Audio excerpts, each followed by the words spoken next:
Hey there, Teresa here with today's 2-minute tilt, straight from the events of our morning when Dan woke me from a deep sleep a little past 4:30.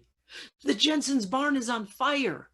I bolted out of bed, looked out the window, gasped, threw on these clothes, ran out our door just as fire personnel began to arrive.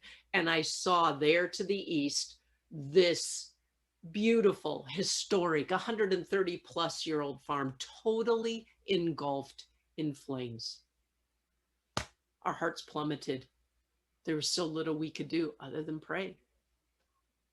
Needless to say, that was what grabbed our attention for the next hour or so as we watched it just burn and begin to implode on itself, as tankers go roaring by our house to get more water, as neighbors begin to text and call and find out what's going on.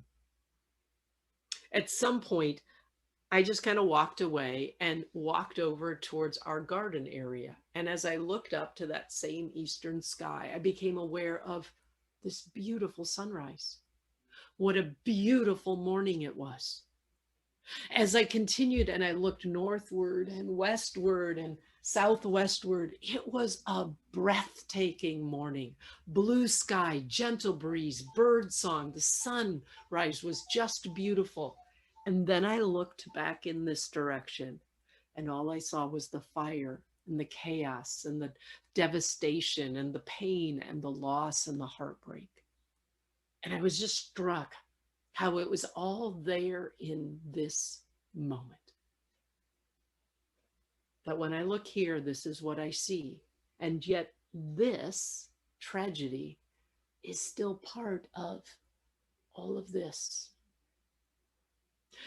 And I was struck, isn't that how it is with life? When we encounter challenges or problems or devastation or loss, we can get so sucked into it. It can grab all of our attention, all of our energy, that we forget to widen our view and see the beauty, the life, the abundance that is still there in that same moment with this tragedy.